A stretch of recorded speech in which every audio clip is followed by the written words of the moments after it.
امروز 10 تا موتور براتون آوردیم. بله. که چه شدن؟ این موتورها صحبت کردی لازم. این موتورها با سر خوردن زمین. 10 تا موتور شکست خورده. شکست خوردن یعنی خط تولید خیلی زود متوقف شده به خاطر فروش کم. بعد کمپانی خط تولید رو متوقف کرده و با شرمندگی جلو مردم اینجوری کرده. عیب نداره. بریم آقا، بریم ویدیو رو ببینیم چه ولی موتور چی آوردیم.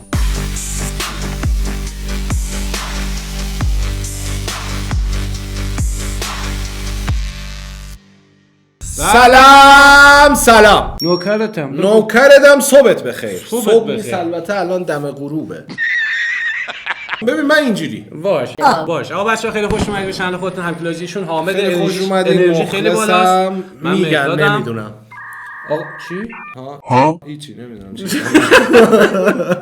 آقا بریم با هم ببینیم 10 تا موتور چی هستن. اینم توضیح بدم که از شماره 10 که یعنی اوضاعش بهتره هی میریم تا به 1 که برسیم بدترین یعنی اوضاع بیریخ میشه.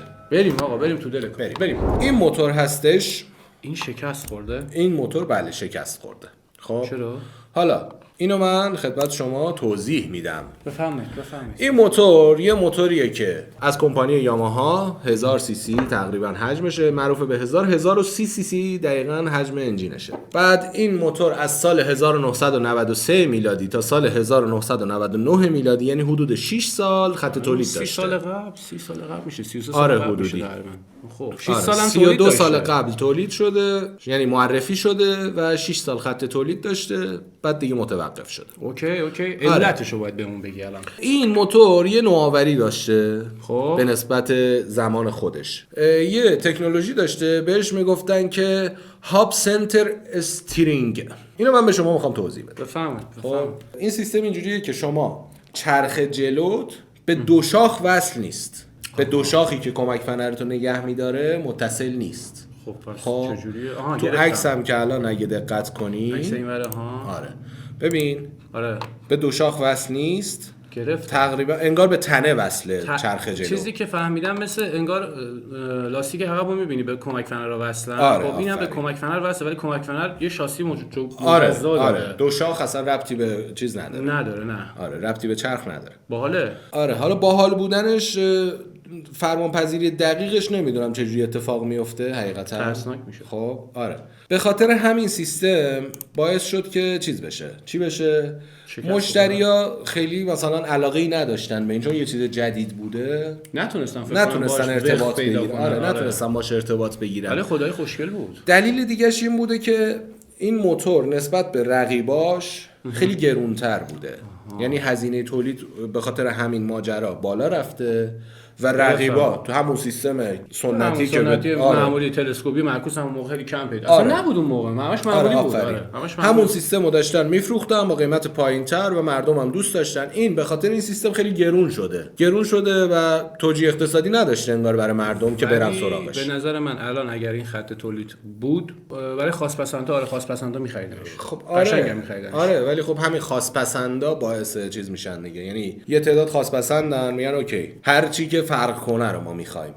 خب ولی خب خیلی تعداد محدودی ان مردم کارایی میخوان اکثریت مردم. دیگه متاسفانه. آره این باعث شد که این موتور تو سال 1999 تولیدش متوقف بشه در واقع. بریم موتور بعدی. از کشور ژاپن برند هوندا. حاجی همه اینا الان این دوتا همین دوتا برندن هوندا و یاماها. بله.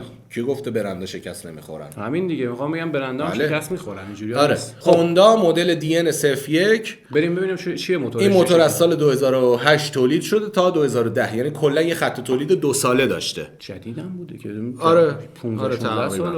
آره بذار اول توضیح بدم که 2 سیلندر وی بوده موتور و حجم انجین 680 سی سی و تکنولوژی DCT داشته.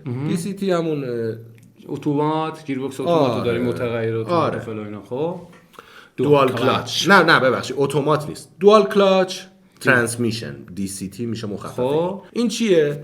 این اینجوریه که شما روی موتور 2 تا کلاچ داری. این 2 تا کلاچ چیکار میکنن؟ یکیش برای دنده های زوج، یکیش برای دنده های فرده. یعنی آره. 2 4 1 کلاچ 1 و 3 بله دقیقاً همین. به خیلی قشنگ شد. یک سه اصلا پنج. یک و سه رو دوست داشتم. عالی بود. یک سه پنج یک کلاچ داره. 2 4 6 یک کلاچ جدا داره. خب این واقعا هیچ کی سوار نمیشه. خب همینو میخوام همین سوار نمیشه. خب این توی سال 2008 که معرفی میشه به خاطر این سیستم نبوده که شکست میخوره. خب به خاطر چی بوده؟ به خاطر این بوده که کلاس این موتور یه جوری بوده که هم اسکوتر بوده خب هم کروزر بوده. حالا میریم عکسشو باز میکنیم. اسکوتر و کروزر مگه میشه؟ الان بهت میگم.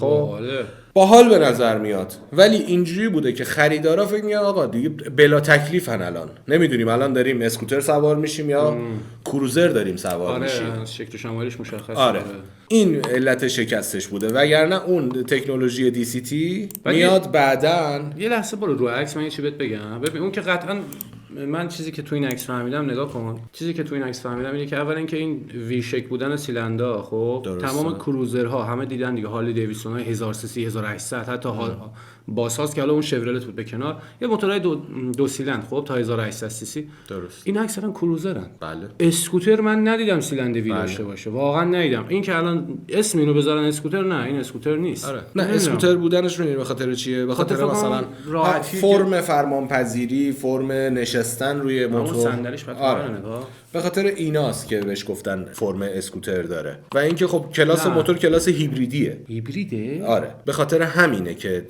یارو مثلا مشتری که اینو می‌خواسته بخره موداق الان تکلیف من چیه؟ من دارم کروزر سوار میشم یا دارم اسکوتر سوار میشم؟ اونم هیبریدی. آره. ولی حالا اون تکنولوژی DCT که دو تا کلاچ داره، دوال کلاچ، این بعدن میاد توی موتوری مثل افریکا توین که تقریبا محبوب ترین ادونچر جهانه. اوکی. خب توی همین برند هوندا توی همین موتور استفاده میشه این سیستم و اینکه آره خیلی موفق. افریکا تو این دیگه شنیدی دیگه حتی اسمش. الان تو اون دوره‌ای که مثلا 2008 تا 2007 این 2008 تا 2010 این خط تولید هوندا دی ام بوده، همون اینم بذاریم بازار هنوز وقفی پیدا نکرده بود با اسکوتر و اینجور سبکا. الان دیگه نه اسکوتر داریم آقا دیگه. آره اسکوتر ادونچر داریم. آره مثلا این هوندا های ADV اسکوتر ادونچرن. آره. ولی خب بازم ببین ما داریم راجع به کلاس جهانی صحبت میکنیم نه ایران. خب آره اونم هست.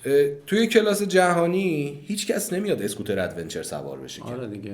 اونی که میخواد مثلا چه میدونم آفرود بره کار چه میدونم طبیعت گردی بکنه با موتور، میره یه افریکا توی میخره. خب که اصلا هیچ جا کم نیاره این موتور.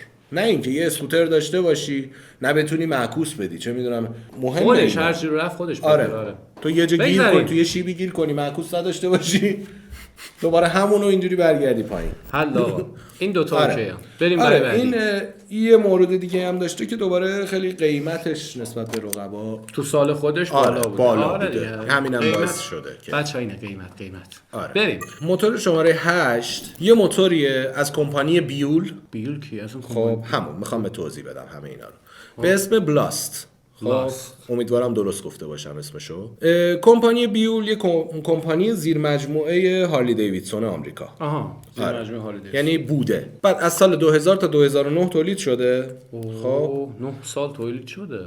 فکر میکنم که 9 سال کل عمر برند بیوله. یعنی خط تولید موتور نیست. آره. اوکی. چون این بیول بلاست باعث شکست خود کمپانی بیول میشه. خود کمپانی بیول باعث سرفکندگی کمپانی هارلی میشه. طوری که آره دیگه سال 2009 هارلی میاد در بیولو تخته میکنه. یا دیگه این برندو من ندارم. الان چیزی که من نشون 1993 بود تا 99. آره اولیمون یاماها جی تی اس 93 بود تا 99. آره اون جی تی اس 1000 خیلی خوشگل‌تر از این بود. آره خب تو طراحی حالا دیگه رفته خب دیگه داریم میریم به اون سمت اون فسادا دیگه. آره. به اونایی که دیگه واقعا اینو واقعا کسی نمیخره. کثافت عرصه موتور بودن. بریم نه اینم کسی نمیخره. بریم. بعد حالا یه توضیحاتی هم راجع به همین موتور بدیم. چند سی سی که تکسیلند بوده 492 سی سی بوده و آره کلاس شهری بوده. این به منظور آموزش تولید میشه مثل سی جی 125. آره سی جی 125 که تو ایران هنوزم که هنوز همه آموزشگاه‌ها استفاده میکنن و هیچ وقت قرار نیست این موتور بمیره تو ایران. یکم هم احساس میکنم برای آموزش اونم 492 سی سی. آره. هم احساس میکنم تکسیلند بودنش به قول یارو باعث میشه تکسیلند بوده. آره. لرزش خیلی زیادی داشته این موتور توی چیز 500 سی سی تکسیلند. همینه همین دیگه. بعد به درد آموزش نمیخورد اگر جور آره حساب کنی. اصلا اصلی ترین دلیلش این بوده که ببین طرفدار هارلی یه موتوری میخواد، از هارلی انتظاری داره که این موتور واقعا اصلا سرفکندش میکنه. یعنی دلیلش این بوده که اصلا این شاید اگه یه برند جدایی بود انقدر اینجوری شکست نمیخورد، چون زیر مجموعه هارلی بوده این بلا سرش اومده. بریم بعدی. موتور شماره 7 یه موتور ایتالیایی داریم از برند آپریلیا. باریکلا. بله مانای 805. داداش اینو زرماکارون زده ها. اون موقع زرماکارون بوده زده. 850 سی سی زرماکارون رو داریم. 850 سی سی بوده. این موتور خط تولیدش سال 2007 شروع شده و 2012 حدود 5 سال خط تولید داشته. یه انجین 839 سی سی بوده و یه گیربکس اتومات داشته. خب کلاسش کلاس نیکد و شهریه. آره. ولی اتومات شهری خوب بوده. خب همین اتومات شهری اینجوری، یعنی یکی از دلایل شکستش این بوده که اصلا موتور سواره، مثلا من خودم دارم نیکد سوار میشم دیگه، خب اصلا نیکد اتومات من نمیدونم یعنی چی، چه معنی داره موتور نیکد اتومات باشه، موتوری که کلاسش اینه دنده بدی معکوس بکشی عشق کنی. آره دیگه کلاج بگیری. ولی اینا نمیدونم اون موقع ایران نبوده، نه با ایران زد و بند نمی‌کردن. نه اگه ایران بود اینا تو ایران هنوز زنده بود خدا وکیلی با این شکلش. انقدر می‌خریدن این موتورا رو، چون بالاخره از موتورایی که ما داریم سوار میشیم قطعا خیلی کوالیتی بالاتری داشتن. 700 سی سی 692 سی سی. آره خلاص اینم اینجوری. و دلیل شکستش این بوده، یکی این بوده که نیکد اتومات بوده. دوستش نداشتن، قیمتش بالا بوده و قطعات خاصی داشته، یعنی مثلا نگهداریش خیلی سخت بوده، نگهداری و تعمیرش. سی تو گرفتیم اینجا پدرمون در اومد. ما بریم دنبال این موتور که البته سی تو نگرفتی. استیری. آره. موتور شماره 6 از کشور آلمان BMW C1 رو داریم که این موتور میاد آره کلا 2 سال تولید شده با یه انجین بسیار ضعیف، یعنی 125 سی سی و 200 سی سی داشته. 2 تا مدل داشته. هوندا بوده. BMW بوده. خب این موتور سقف داشته. همین سقف و اینا که وجود داشته، خب رو یه انجین 125 خیلی وزن زیادیه این ماجرا براش. خب این باعث میشه که موتور خیلی کند باشه، خیلی سنگین باشه. دو اینکه یه قانونی اون موقع BMW اومد این موتور رو تولید کرد، اعلام کرد که این موتور مثل ماشینه دیگه، نیازی به کلا کاسکت نیست. توی یه سری از کشورها گفتن که نه، این چون همچنان موتورسیکلت حساب میشه کلا کاسکت الزاما باید باشه. مگه اتاق داشته؟ اتاق داشته. آره الان عکسشو بهت نشون میدم. خب این اتاق نداره، سقف فقط سقف داره. آره. بعد به خاطر این الان این 125 سی سی 125 سی سی و 200 سی سی، این اصلا 200 سی سی اصلا باشه 300 سی سی، این خیلی سنگینه خودش. آره خب سنگینه و اینکه دیگه به خاطر اون قانون کلا کاسکت باید بذاره، مردم هم سمتش نرفتن. این موتور بغلاش هم بازه. خب یک سری موتورها داریم الان مثلا تولید شده، خب مثل اتاقکه توشی، خب کمربند داره میبندی اوکی، ولی این الان نگاه این چیزا رو نداره. اینا بغلم بیفتی بالاخره شما پرت میشی زمین. اینا هست. نمیدونم من که اصلا هیچ وقت تم به همچین خفتی نمیدم همچین چیزی رو سوار شم. نه یعنی سی جی 125 رو سوار میشم عشق میکنم. نهایت سرعت این شاید باشه 50 کیلومتر. اصلا این چه لذتی داره سوار شدن این. مثل اون ریشکا میگن، چی میگن، هندیا دارن 3 چرخ ریشکا. اون باز شرف داره به خودم. آره خلاص این که به درد نخور. آره موتور شماره 5 از کشور آمریکا، برند هارلی دیویدسون. هارلی دیویدسون استریت رو داریم که 2 تا مدل داشته، 500 سی سی و 750 سی سی داشته. سال 2014 تا 2020 تولید شده. آره. کلاس شهری داشته، قرار بوده موتور بسرفه‌ای باشه، یعنی یه جوری باشه که یعنی مخاطبش جامعه هدفش جامعه جهانی بوده، بیشتر کشورهایی مثل چه می‌دونم آسیا و کشورهای آسیایی و کشورهای کم بضاعت‌تر. ببین اسمش روشه وقتی کلاس شهری میشه در واقع می‌خواسته بیاد جای همین هوندا 125 200 سی سی رو بگیره، یعنی پرفروش باشه، باید قیمتش مناسب باشه. آره تقریبا باید خوب باشه. اما یه مشکلی که وجود داشته این بوده که کمپانی هارلی دیویدسون خط تولید کامل این موتور رو میده به هند، فقط اسمش میاد. آره منتج هند. بوده کلا این موتور. ظاهر قشنگی داره، ظاهرشو من به شخصه میپسندم. همینو الان دارن وارد میکنن QJ SRK 250 سی سی وی، همین دو سیلندر، همینه. حالا من دقیق نمیدونم خیلی، اصلا همینه موتور، همینه. فقط این الان چند سی سی بود؟ 600 سی سی. این یه 500 داره، یه 750 داره. آره دقیقاً همینه، ولی شینیه. آره. بعد اینکه آره این موتور این الان شکست خورده. این شکست خورده، بله. خب ببین میدونی چرا شکست میخوره؟ به خاطر اینکه این برند هارلی دیویدسون روش میخوره. بعد تو میای این موتور رو مثلا نگاه میکنی از نزدیک، میبینی که بابا اصلا امکان نداره هارلی همچین قطعاتی تولید کنه. اون چون مونتاژ هند بوده، آره. هند بوده دیگه. کیفیت قطعات خیلی پایین بوده، به خاطر همین خیلی طرفدار نداشته. الان تو ایران واسه این سر میشکنن، داشت همون جای دور نه جریدن کویر موتور آورده. خب بچا کویر C2 رو داشت، یه آورده C3. اون C3 رو چیکار کرده؟ اومده C2 رو تیونینگ کرده. آقا بدنشو نمیدونم از این رنگای چی میگن اسمش قشنگ استیل زدن، اگزوزشو کلا استیل کردن، فرمونش آوردن بالا، ولی موتور حجم همونه انجین روشه. آره آفرین. ولی اختلاف قیمت 200 میلیون تومان. اختلاف قیمت. بگذاریم بریم آقا. آره. اینم که هیچ دیگه. قطعات اینم شکست برگشت. آره این قطعاتش و اینا هم خیلی هزینه تعمیر و ایناش خیلی بالا بوده این موتور. آره بابا همینش بالا. و اینکه خیلی هم مثلا اینکه زود به زود تعمیر لازم می‌شده چون مونتاژ خود هارلی نبوده، قطعات خوب نبوده. آره. بگذاریم. خلاصه بریم ویدیو باز میگم. بریم برای موتور بعدی. موتور شماره 4 از کشور دوست داشتنی ژاپن. برند دوست داشتنی هوندا. این موتور NM4 NM4 از سال 2014 تولید شده تا سال 2018، یعنی حدود 4 سال خط تولید داشته و توی طراحیش اومدن یه نوآوری داشته باشن. چقدر سخت شده این کلمه ها. خب نوآوری داشته باشن توی طراحی ظاهرش.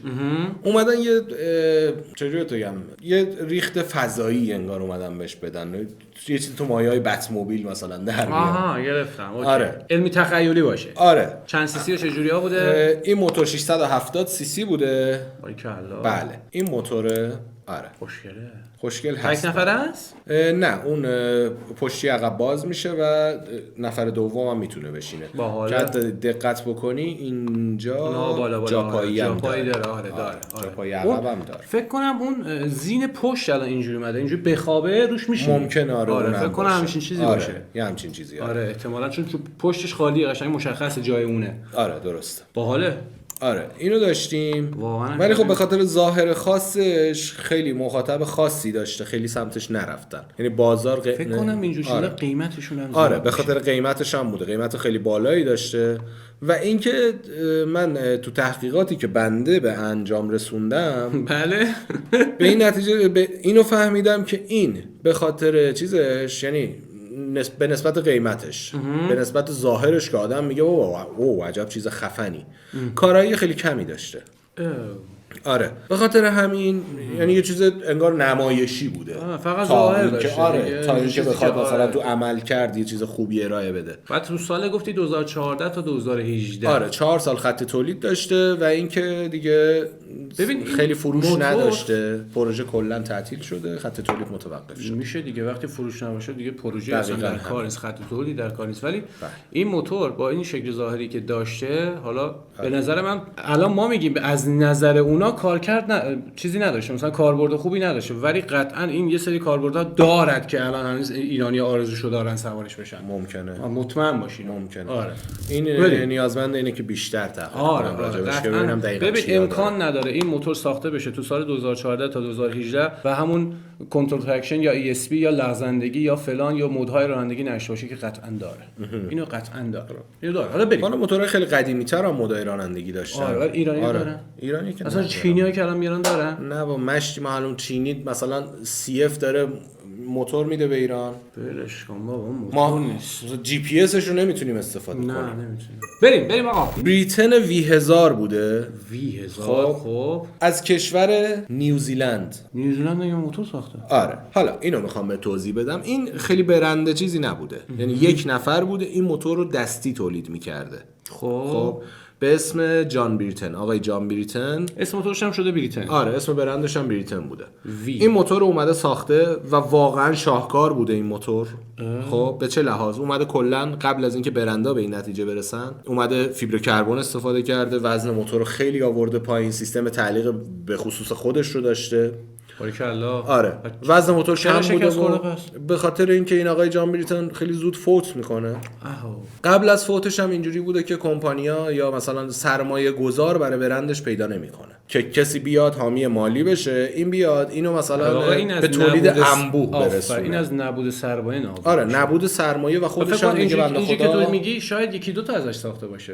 نمیدونم دقیقاً چند تا تولید کرده ولی اینجوریه که با دست تولید، یعنی مثلا این طرف انگار تو گاراژ خونه‌اش یا چه میدونم یه سوله‌ای داشته. گرفتم. خیلی فیس مسابقه‌ای و ریسینگی داشته. چقدر خوشگله. و اینکه وزن خیلی پایینی داشته. خیلی جواب بوده این موتور ولی نشده. بعد اینکه ویه درسته؟ دو سیلند وی 1000 سی سیه قطعا همینه. انجین ویتوین دستساز. ویتوین دستسازه. دو سیلندر وی دستساز بوده. کلا دستساز بوده. حتی سیلندش هم نیومد از کسی بگیره، خودش ساخته. شاسی ماسی تعداد محدود 4 سال تولید شده، از سال 91 تا 95 میلادی تولید شده. تو الان این موتور رو بخوای پیدا کنی بخری خب سال 91 تا 95 4 سال خط تولید داشته. ولی خب تو این 4 سال بنده خدا تنهایی داشته این کارو می‌کرده دیگه، تعداد خیلی زیادی نتونسته تولید کنه. ولی حساب کن الان همین مدل 95 رو پیدا کنی، همین موتور الان که نشون داده اینو بخوای بخری بالای $200,000 باید پول بدی. خیلی باید پول بدی چون اولا که دیگه تولید نمیشه، نداریم. دو اینکه دیگه کلکسیونی حساب میشه رسما تو همه جای ولی خیلی خوشگل بود، حیف شد. دلیل شکست این بوده که این خیلی جلوتر از برندهای دیگه بوده، برندهای بزرگ. نبود سرمایه. نبود سرمایه و اینکه خودش فوت شده دیگه. بریم آقا بریم شماره 2 مونه ببینیم. موتور شماره 2 از کشور بریتانیا، برند نورتون، مدل نمسیس. به رزیدنت اویل 3 دیگه. نمسیس اومد وسط. آره این اینجوری بوده که بیشتر تستی تولید شده. اوایل سال 2000 میلادی کلاس های پرفورمنس داشته. گرفتم. های پرفورمنس حالا من برای بچه‌ها اگه بخوام توضیح بدم، ببین تقریبا موتورایی که بیشترین کارایی رو دارن و معمولا اینجوریه که حجم انجین بین 750 تا 1000 سی سی دارن و اینکه یعنی توان یه موتور مسابقه‌ای رو دارن ولی دست مردم عادی تو خیابون استفاده میشه. یعنی سری تنظیمات دارن که میتونی به اون های پرفورمنس یا بالاترین پرفورمنسش برسونی ولی قفل لاک الان رو موتورها هست اکثرا. این اکثرا هست. روی البته اکثرا هم میگم توی کشور دوست همسایه اونوریا، تو ایران نیست همین چیزی. خیلی موتور زشتیه این موتور در واقع. چیه بابا؟ یعنی اصلا قیافش آدم میبینه میگه که what the hell این چیه؟ چی ساختی؟ آره همش فلاپه بابا، این کلا فلاپه، همه جاش به لرزه میفته. خب بعد اصلا نگاه نشیمنو تو نگاه زینو نگاه کن، یه نفره دیگه یه نفر بعد اصلا اونجا خیلی حس بدی میده به آدم این موتور. این قشنگ شما رو از عمو تبدیل به عمه میکنه. اون که بله 100% شک نکن با اون قوسی که آره فلپ داده. آره بعد اصلا میگم خیلی طراحیش بده، یه جوریه که اصلا انگار تصادف، اینا طراحی فابریکیشه ولی انگار تصادف داشته باک قور شده، نمیدونم اصلا خیلی بدش کن ردش کن، اصلا خوشم نمیاد، خیلی زشته، خیلی زشته این موتور. آقا با این تفاصیل وقتی زشت باشه مشتری نمیاد سمتش، مشتری اصلا مشتری نمیاد. ببین این از حالت تست خارج نشد این موتور. اومدن معرفیش کنن، یه قیمت خیلی بالا روش گذاشتن با این شکل، با این قیافه. بعد اینکه خود برند نورتون مشکلات مالی خیلی زیادی داشته، درشو تخته کرده دیگه. آره نمیخوایم دیگه، اشتباه کردیم. این اصلا چه کاریه؟ خب من اینو معرفی کنم میشکی نخره، دوباره ضرر رو ضرر. همین یه دونه واسه خودش انگار ساخته اینا. آره بریم بریم میرسیم به شماره 1. بدترین شکست لیستمونه از برند سوزوکی، کشور دوست داشتنی ژاپن. بابا مدل کی دهنمون رو سرویس کردی؟ RE5 بله RE5. خب بفهمید این موتور 1974 تولید شده، 50 سال قبل قشنگ. آره 51 سال قبل. آره 1974 تا 1976 2 سال خط تولید داشته این موتور. و این موتور دلیل شکستشو یکم باید مفصل توضیح بدم. این موتور یه انجین داره بهش میگن انجین وانکل اگه اشتباه نکنم. خب یعنی اینکه توی انجین این موتور ما دیگه نه پیستون داریم نه شاتون داریم، هیچ کدوم، نه میلنگ داریم، هیچ کدوم اینا نیستن. یه قطعه مثلثی شکله، تمام وظیفه احتراق و نمیدونم سوخت رسانی و هوا رسانی و حتی خروج دود به وسیله همون یه دونه قطعه انجام میشه. این قسمت یعنی بالا در واقع بالا رو نداره، انجین کامله، بالا سیلندر انجین پکه و اینکه همه اینا وظیفه احتراق، سوخت رسانی، هوا رسانی و خروج دود به عهده یک قطعه است. این یه قطعه. آره. یه چند تا مزایا داره، یه چند تا معایب داره. مزایاش اینه که موتور خیلی لرزش کمتری داره، خیلی نرمتر کار میکنه وقتی انجین یه همچین حالتی داره و اینکه طراحی خیلی ساده تری داره و اینکه مکرر میشه دیگه. قطعات خیلی متحرک خیلی کمتری داره، یعنی قطعات متحرک تو انجین کمتره. خب بالاخره تو پیستون بالا پایین نمیشه، همه اینا هست و توان نرم و یه نواختی داره. خب یعنی اینجوریه که مثلا تو دور موتورت خیلی نرم چیز میکنه، چی میگن؟ میره بالا. آره خیلی نرم میره بالا، موتور خیلی یه نواخت کار میکنه.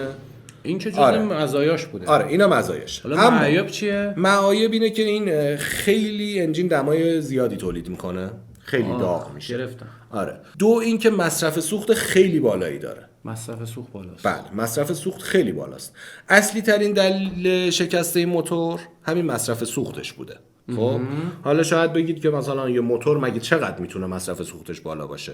دلیلش این نیست. دوبل باشه. خب آره اصلا بگیم دوبله. خب بازم نرمال حساب میشه. آره دیگه نرمال حساب میشه به نسبت ماشین. بله. ولی مشکل کجا بوده؟ مشکل اینه که این موتور سال 1974 معرفی شده. دهه 70 یه مشکلی توی دنیا به وجود میاد، بهش میگن بحران سوخت دهه 70 میلادی. اوکی. آره.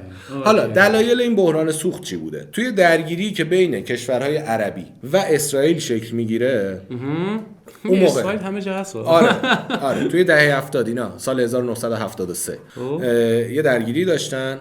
کشورهای عضو اوپک که اکثرا کشورهای عربی بودن میگن که آقا هر کشوری که از اسرائیل حمایت کنه ما بهش نفت نمیدیم. خب یعنی در واقع بنزین و سوختی نبوده که به درد این موتور بخوره. عرضه نفت میاد پایین و اینکه تقریبا تبدیل به یه بحران خیلی بزرگ میشه توی اروپا و آمریکا.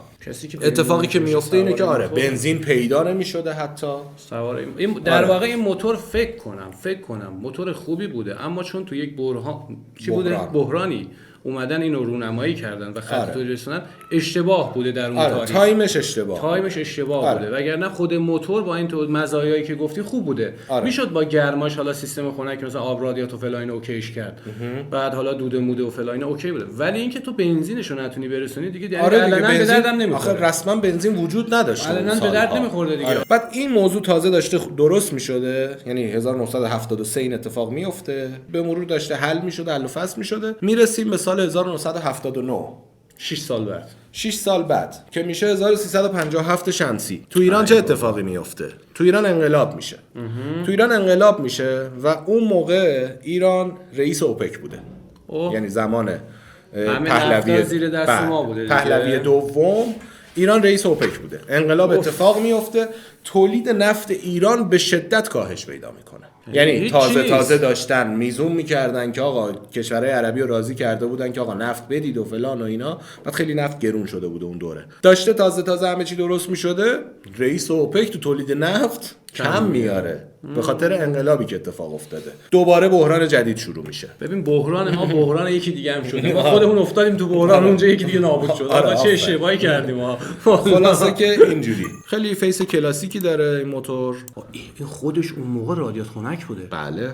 رادیات خنک. خیلی فیس کلاسیکی داشته. خیلی انجین باحالی داره. آره واقعا. حاجی فکر کنم بعد از سیستم خیلی اصلا عجیب غریبه. آره ظاهرش واقعا دلبرکه. همین رو بگم، این فکر کنم بعد این میان این سوزوکیای جی اس ایکس و نمیدونم اینا چهارسیلندر خطیو میزنن به خاطر همین کلا این سیستم و انجین وانکل کلا میذاره کنار، فقط انجین رو میذاره کنار، وگرنه بدنه همون جی اس ایکس. آره بعد از این تولید شده شاسی همونه. آره این انجین رو کلا میذاره کنار و هیچ وقت هم تا به امروز سمتش نرفته دوباره دیگه. اونا محبوب شدن، الان دوباره بخوای بیاری بالا نمیشه. آره دقیقاً. آقا دمت گرم، مخلصم. بچه‌ها آقا یه نتیجه گیری میکنیم که آقا همه برنده، اونایی که برند شدن هم واقعا باختای عجیب غریبی دادن. بله قطعاً. حتما توی مسیر موفقیت باید شکست بخورن دیگه. الان شکست خوردن که سوزوکی شده سوزوکی، هوندا شده نتیجه هوندا. اخلاقی ویدیو نتیجه اخلاقی دارم میگم آره. در کل بعدش هم آقا ما شکست رو بخوریم دیگه. بله، ما مثل بله. ایرانی‌ها ما دهه 57 اومدیم این کارو کردیم، ما شکست خوردیم، بحران نفت اون ما رقم زدیم. ما هم شکست خوردیم هم شکست دادیم. آفرین ما بردیم. ولی خب اونا راهشو پیدا کردن، نجات پیدا کردن، ما همچنان داریم آقا بگذریم بچه‌ها. آقا دمتون بله. گرم. حامد جان دمت گرم بابت اطلاعات زیبایی که دادید. خواهش میکنم، مخلصم. خیلی باحال بود. دمتون گرم که تا اینجای ویدیو همراه ما بودید باور و می‌کنید؟ تماشا کردید. من خودم به شخص هیچ موقع فکر نمی‌کردم که هوندا یا سوزوکی یا یاماها یک زمانی شکست شکست خورده داشته باشن، ولی واقعا عالی بود. دمت گرم بابت این ویدیو. بچه‌ها اگه دوست داشتید لایک کامنت سابسکرایب یادتون نره. پارت بعدی میریم سراغ موتورایی که خیلی موفق بودن و خط تولید خیلی. من بگم میخوای بگی سی بی دیگه؟ داشت سی جی 125 تا 100 سال آینده هم میاد. انژکتوری کاربراتی نصف انژکتوری نصف کار. اگر دوست داشتید بهمون بگید. میریم سراغ موتورایی که خیلی تو طول زمان موفق بودن. آقا یه نکته‌ای که خیلی مهمه موقع خدافظی دیگه. آره داری نکته‌ها رو بفهمید. بفرمایید. نه شما نه تو خدافظی کن، من خدافظی به خصوص خودم میکنم. خدافظی. آقا عرضم به خدمتتون بچه‌ها هر پیشنهادی داشتید در مورد موتور و نمیدونم ویدیوهای موتوری رو توی کامنت ها، بعد اینستاگراممون هم میاد، بیاد اینستاگرامم فالو کنید. خیلی دوستتون دارم. این پیشنهاد من بود. شما خب پیشنهاد که نه، این تو درخواست بود از بچه‌ها. من پیشنهاد دادم. حالا من اتفاقا اونی که من میخوام بدم پیشنهاده. به چیه ببین یه نکته که خیلی مهمه اینه که خیلی مواظب بر وسایلتون باشید. همین خیلی تاثیرگذار بود. ببین خیلی مهمه. باش. ببین ساده نگذرید از این موضوع. خیلی مراقب بر وسایلتون باشید، مراقب خودتون باشید. بچه بلند میشد نگاه می‌کرد گفت ببینم اینم دزدیدن یا نه. آره واقعا مراقب باشید. مراقب همه چیتون باشید. خیلی مراقبت خیلی مراقبت کنید. خدا نگهدار.